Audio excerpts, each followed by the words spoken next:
athletes, I think was really cool, especially because this was also one that affiliates or people who maybe want to test and see how comparable their times are with these top level athletes, you could pretty easily implement this to your affiliate. And I think that that gives us some perspective of how fit these athletes are.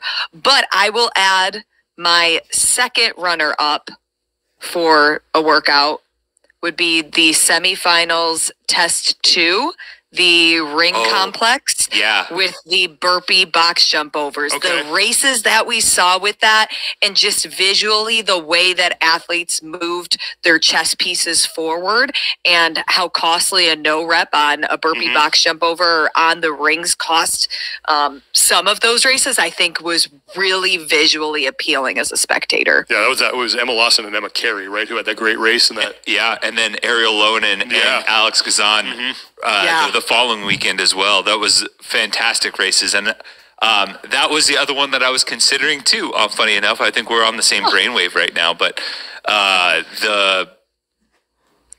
think there's also something to be said, and this kind of, sorry to circle back on Helena. There are certain elements of benchmarks where these natural thresholds are created, almost like the 4-minute mile, that help give us that carrot to chase, whatever it may be. And I think we got a little bit of that with Jamie Simmons going sub 8:30, and then Adler going sub 8 as the only athlete, and seeing a bunch of other athletes get really close and butt up next to it, and then one person just comes by and kicks the door down. That's an aspect of the benchmark kind of lore that is really appealing to me. I remember back in the day when OPT, that video of him at the OG CrossFit gym trying to be the first person, I believe, go sub 7 on Helen, and everybody. Tony Budding's out there with his like easy rig, and everybody's like getting behind it, and it was like this big thing that you almost kind of like sent shockwaves through the CrossFit world, quote unquote, at the time, which was very small. But that's something to me that also elevates the experience, that kind of supports it. But yeah, I do agree on the semifinals test too. I actually really enjoyed the duel again this year. I enjoyed it more than other versions. Well, and what was funny about that is there was supposed to be a rope climb in there. Oh, and they got rid of it because of the weather. And I think it actually turned out better. Yeah, I thought this was a better version of the duel, just because I thought the sandbag loading with the implement and had the teeter-totter was cool. Obviously, there's some great tests in Wadapalooza as well, but I was just kind of thinking around the year, and still Helena just kind of takes the cake for me. Just one final thought on Helena. I think we all agree that that's going to be our recipient of the Golden Boz, so congratulations to Boz. You got a golden statue. And Castro, too. And Castro, for sure. Yeah, no, and is that, you mentioned the drones, and we've mentioned that. That event, I think, is going to, and it already has, shown people how you can cover this sport with drones and make it look good, because that is not something that we used to do. Drones were for establishing shots and beauty shots and file footage. We haven't used it for live coverage, and Rogue actually implemented that in their coverage of the Invitational. And this is something that I think you're going to see more of when it comes to covering CrossFit, is the use of drones. And it's going to be, and I think you're going to trace it back to Helena. It's like you can trace the origins of the Spider Cam back to the XFL. And that has had a huge impact on just live sports in general. Like, who knew that camera would be the lasting sort of legacy of the first iteration of the XFL? That and the He Hate Me jersey. Like, that's all people remember about that league from 20 years ago. I think that's a good point, because I mean the usage of drones on a broader scale is still very new in like the realm of things, and you're starting to see more and more of it with live competition, even from like the Ranch Trail Run in Aromas in 2020 when they were using the drone there too.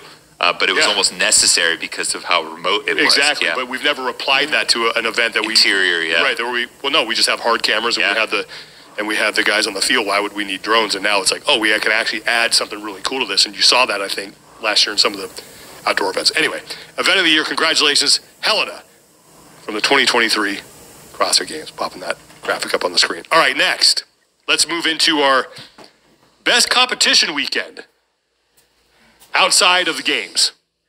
right? We're excluding the games from this because that's such a big deal. But we're calling this the Castro Cup, harkening back to the Aromas days when it was just a barbecue at a dusty ranch in Aromas, California. A couple hundred people descended on a piece of property here in Northern California to have a little fitness throwdown and look at what it's grown into. So the Castro Cup here, best competition weekend. I threw out my first nominee last time, so Tommy, we'll start with you. Mine for this year is Wadapalooza, because one of the key aspects of it for me is being able to shift and adjust and evolve with the times. And I think last year, them implementing the 2-day individual comp, 2-day team competition that allowed a lot of the elite athletes to not have to choose one or the other, and possibly choose both, and reduce the total impact of the weekend on some of those athletes if you only did one or the other, I thought was a really good idea. And from just a general coverage standpoint and the flow of the weekend, it seemed to make a lot of sense. And I personally really enjoyed it. 2 days of competition for individuals. You're done. Put that one in, in the bag. Then 2 days of team competition with some really fun teams of three, which has been Wadapalooza's calling card. You get to see some really fun combinations. I thought it amplified the teams of three competition even more, because you got people like Vellner and Fikowski double dipping and then going and winning with PB&J, and seeing some cool performances in line with that. And I thought, to me, that made it my favorite competition weekend, at least in terms of like how it compared to previous iterations. Lauren. For me, and kind of similar to reasons that Tommy was just speaking of, like looking at the evolution of the sport, the longevity of these athletes. And for those reasons, I would say Fit Fest had to be my favorite competition weekend. That's a good one. Because when you think of long-term sustainability for athletes, partnership opportunities, exposure to a whole new audience, this was the first time people who live in Europe, a lot of them were able to see some of the top athletes, specifically the American athletes, compete over in their region.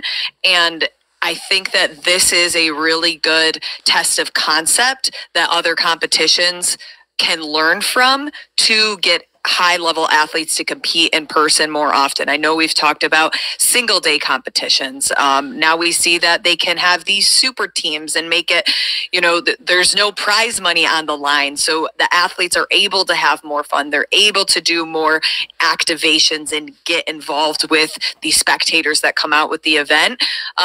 So Fit Fest would be my best competition weekend. That's a good one. I like that one a lot. That is a late contender. I like that one a lot. That's I think coming to the party. I think I'm going to have to go with that one. I'm going to have to break the tie and go with Fit Fest. I was actually going to be like, it's Wadapalooza. They did a fantastic job. But I think for the reasons that Lauren stated about how this is something that can be taken and duplicated, and we even talked about that after it happened. If CrossFit is looking for something to do that is akin to the Invitational, yet they want to take it to the next level and further evolve that, I thought the Fit Fest format was really cool. Yeah, I might. You may have just swayed me. My vote's still for Wadapalooza, but I can get behind that in terms of that innovation because, it seems like, Lauren, you were there. It seemed like everyone that I've talked to that come out of that really enjoyed it. I think it's something that you're going to only see more of. So, and we didn't mention this at the time, but Team Brandon throwing on the Premier League soccer kits. Oh, that was amazing. Was well done. Fantastic. Know your audience. I mean, that just... It's like when Castro, I think at 15.1 in Boston, came out in a Tom Brady jersey as a Dolphins fan. I'm like, Oh, that's amazing. You know your audience, but that's division rival, bro. Yeah. That guy has caused your team fits for a decade exactly. plus. But actually, the Dolphins used to do pretty well against Brady and the Patriots. For a little while, yeah. They were kind of the spoiler at the end of the season. They were. Okay, best competition weekend, the Castro Cup. Congratulations goes to Fit Fest. Fit Fest UK. Hey, well done, everybody. Okay. Moving on. By the way, I got to figure out the date, but the Marquez parents are going to be on The Price is Right. Shut up. What? Yeah, sorry to No. completely derail this. That is fantastic. But That's a great Oh, derailment. yes. my dad has loved that show since Of course. Since before it was The Price is Right, it was Truth or Consequences. Oh, wow. Because That's going way because he thought back. because there's a town in New Mexico called Truth or Consequences. Yeah.